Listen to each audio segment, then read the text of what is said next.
Hello friends, good morning to all of you. Welcome to our channel. ఈరోజు మనం వీడియోలో discuss చేయబోతున్నటువంటి topic ఏంటంటే మధ్యప్రదేశ్కి సంబంధించినటువంటి ఒక 6 ప్రదేశాలని యునెస్కో టెంటేటివ్ లిస్ట్ అంటే యునెస్కోని పరిశీలించవలసిందిగా మనకి ఈ యొక్క లిస్టును పంపుతున్నాం. మనం గతంలో మహారాష్ట్రకు చెందినటువంటి ఈ యొక్క వాళ్ళకి సంబంధించినటువంటి కేవ్స్ ఏవైతే ఉన్నాయో, అంటే కేవ్స్ అంటున్నా, వాళ్ళకి సంబంధించినటువంటి ఈ యొక్క కోటలు ఏవైతే ఉన్నాయో, forts, okay, Shivaji forts, Maratha ఫోర్ట్స్ని ఇదివరకు మనం ఈ యొక్క యునెస్కో పరిశీలన కోసం పంపించాము కదా. అలానే ఇప్పుడు మనం మధ్యప్రదేశ్ నుంచి సుమారుగా 6 సెలెక్ట్ చేయడం జరిగింది. ఓకే, 6 సెలెక్ట్ చేయడం జరిగింది. మరి ఈ యొక్క మధ్యప్రదేశ్లో ఉన్నటువంటి 6 గురించి మనం డిస్కస్ చేసే కన్నా ముందు మీకు సింపుల్ క్వశ్చన్ అండ్ ఈజీగా మీరు గెట్ చేయొచ్చు. ఇండియాలో ఎక్కువగా టైగర్స్ ఉన్నటువంటి స్టేట్ ఏంటి? And second highest number of tigers ఉన్నటువంటి స్టేట్ ఏంటి? కామెంట్ సెక్షన్లో ఇంక్లూడ్ చేయండి, సరేనా? ఫస్ట్ మనం ఒకసారి 6 అవేందో చూసే కన్నా ముందు ఇది మనకి గ్వాలియర్ ఫోర్ట్. ఇందులో మనకి వివిధ రకాలైనటువంటి టెంపుల్స్ కూడా ఉంటాయి. ఈ యొక్క ఇప్పుడు 6 ఏవైతే ఉన్నాయో ఇందులో గ్వాలియర్ ఫోర్ట్ కూడా ఒకటనమాట. ఓకే, సరే, మధ్యప్రదేశ్ నుంచి ఎన్ని వెళ్తున్నాయి? మనకి 6 సైట్స్ని ఇంక్లూడ్ చేస్తున్నారు ఇప్పుడు యునెస్కోని పరిశీలించవలసిందిగా. ఒకసారి 6 గురించి అయిపోయిన తర్వాత నెక్స్ట్ మనం ఒకసారి రివిజన్ లాగా వేద్దాం. ఇప్పటి వరకు ఇండియా నుంచి ఎన్ని ఈ యొక్క యునెస్కో హెరిటేజ్కి సెలెక్ట్ అయిన యునెస్కో గురించి. ఓకే, సో ఇది నేను మీకు నాకు కొద్దిగా టైం ఇవ్వండి. ఈ వీకెండ్ వరకు నేను ఈ పీడిఎఫ్ అనేది నేను మీకు యాప్లో కూడా అవైలబుల్ ఉంచుతాను. యాప్ డీటెయిల్స్ ఇంకా అఫీషియల్గా ఇంకెవరు చెప్పలేదు. డెఫినెట్లీ ఈ వీకెండ్ నేను మీకు టెలిగ్రామ్ గ్రూప్లో షేర్ చేస్తాను యాప్ డీటెయిల్స్. మీరు అందులో నుంచి డౌన్లోడ్ చేసుకోవచ్చు నోట్స్. ఓకే, ఇలాంటివి ఇంపార్టెంట్ అన్నీ కూడా యాప్లో పెట్టేస్తారు. సో సిస్టమేటిక్గా ఉంటాయి. వన్స్ యాప్లో పెట్టేసి అయిపోయిన తర్వాత ఇంకా ఫర్దర్గా మనం ఏమన్నా ఇంప్రూవ్మెంట్ చేయడానికి ట్రై చేద్దాం. సరే, మధ్యప్రదేశ్ నుంచి మనకి సిక్స్ హెరిటేజ్ సైట్స్ని మనం యునెస్కో టెంటేటివ్ లిస్ట్లో ఉంచడం జరిగింది. ఇందులో ఫస్ట్ వన్ గ్వాలియర్ ఫోర్ట్. మనకు ఇవి ప్రధానంగా గుర్తుపెట్టుకోవాల్సింది ఎగ్జామినేషన్ పాయింట్ ఆఫ్ వ్యూ చెప్తాను. ఇది మనకు number 1 basalt rock. Okay, basalt rocks పైన ఉంది మీకు. బసాల్ట్ అనేవి ఒక రకమైనటువంటి ఈ యొక్క స్టోన్ మనకు తెలిసినటువంటిది. నెక్స్ట్ దీని యొక్క కన్స్ట్రక్షన్ స్టార్ట్ చేసింది రాజా శౌర్యసేన ఎప్పుడు మనకి 773 BCలో స్టార్ట్ చేశారు. దీన్ని ఫినిషింగ్ చేసింది ఓవరాల్గా ఇప్పుడు మనకు ఏదైతే కట్టడం ఉందో మనకి ఇది కనిపిస్తుంది కదా, ఈ మోడర్న్ ఫామ్ దీనిలోకి తీసుకొచ్చింది ఎవరంటే కనుక తోమర్ రాజ్పుత్ రూలర్ అయినటువంటి మానసింగ్ తోమర్ 1398లో దీన్ని కట్టారనమాట. 1398 అంటే ఆ సమయానికి మనకి ఈ యొక్క ఖిల్జీ డినాసిటీ, ఖిల్జీ వాళ్ళు రూల్ చేస్తున్నటువంటి సమయంలో. ఇందులో ఉన్నటువంటి టెంపుల్స్ ఏంటి? గ్వాలియర్ ఫోర్ట్లో ఉన్నటువంటి ప్రధానమైనటువంటి టెంపుల్స్ ఏంటంటే తేలికా మందిర్. ఇది మనకి శివుడు, విష్ణుడు అండ్ శివుడికి దాంతోపాటు మహావిష్ణుకి డెడికేట్ చేయడం జరిగింది. తేలికా టెంపుల్ అనేది వెరీ వెరీ ఇంపార్టెంట్. రెండవది చతుర్భుజ్ టెంపుల్. యాక్చువల్గా మనకి జీరోకి సంబంధించినటువంటి కొన్ని ఆనవాళ్ళు కూడా ఈ టెంపుల్లో ఉన్నాయి. మనకి చతుర్భుజ్ టెంపుల్ జీరోకి సంబంధించినటువంటివి. ఇది మనకి చతుర్భుజ్ టెంపుల్.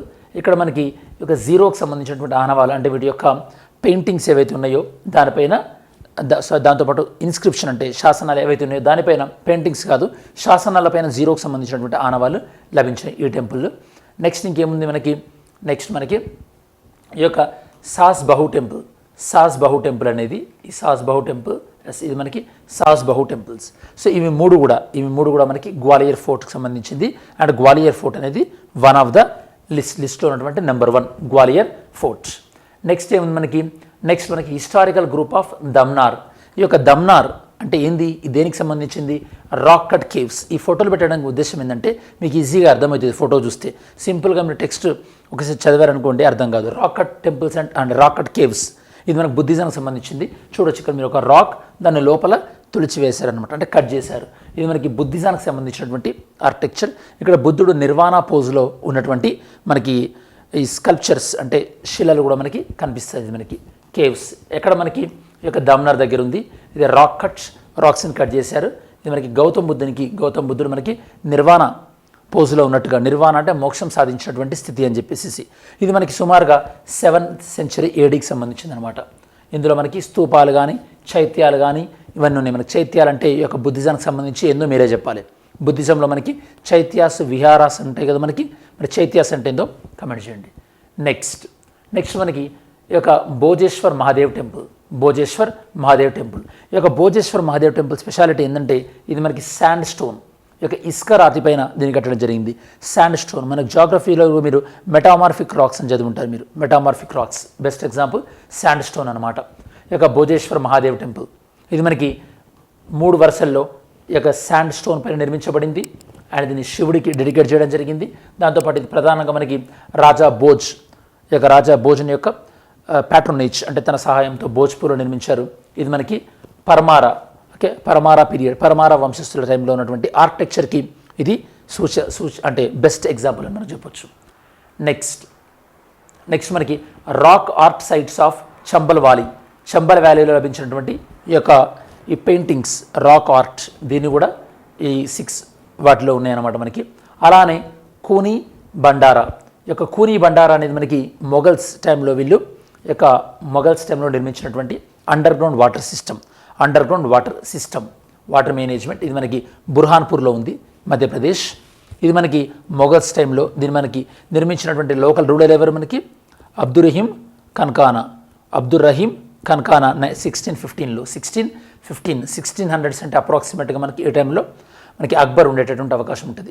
అక్బర్ కూడా కాదు, Jahangir 1605 to 1627 around Jahangir time అనుకుంటా. ఆ టైంలో మనకి వీటిని నిర్మించారు. నెక్స్ట్ మనకి గోండ్ మెమోరియల్ ఆఫ్ రామ్నగర్. ఇది గోండ్ మెమోరియల్స్, ఇది 6th అనమాట ఫైనల్గా గోండ్ మెమోరియల్. దీన్ని నిర్మించింది ఎవరు మనకి హిర్డే షా ఎక్కడ మనకి నర్మదా రివర్ బ్యాంక్ పైన రామ్నగర్. ఇందులో కూడా మనకి వివిధ రకాలైనటువంటి కట్టడాలు ఉన్నాయి.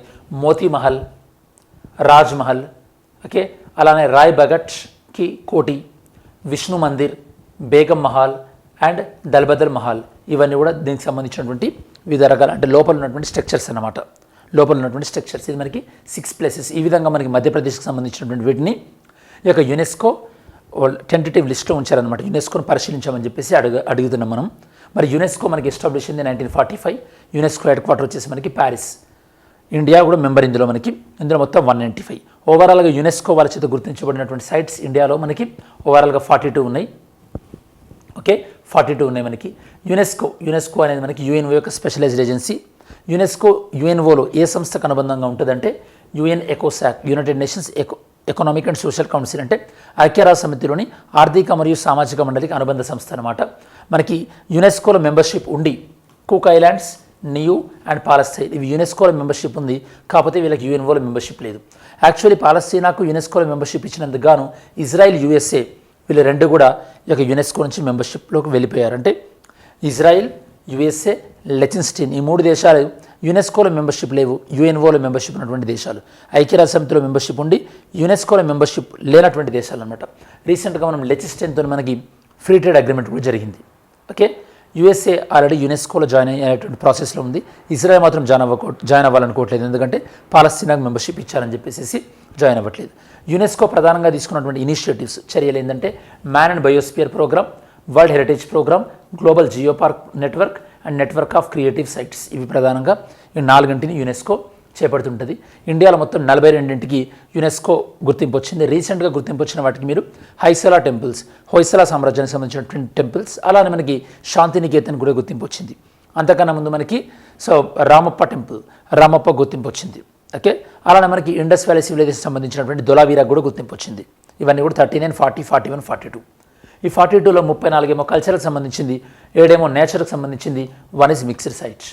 మనకి కల్చరల్ ఇవన్నీ కూడా మనకు ఈ లిస్ట్లో చూడొచ్చు మీరు. ఇవన్నీ కూడా మనకి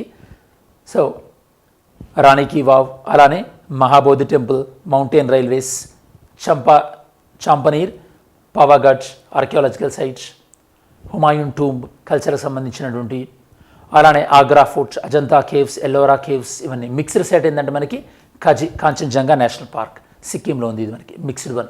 అలానే యునెస్కో వాళ్ళు పబ్లిష్ చేసేటటువంటి ఇంపార్టెంట్ రిపోర్ట్స్, ఇందులో మనకి మెయిన్గా UNESCO state of the education report for India, ఇదొకటి మనకు చాలా ఇంపార్టెంట్.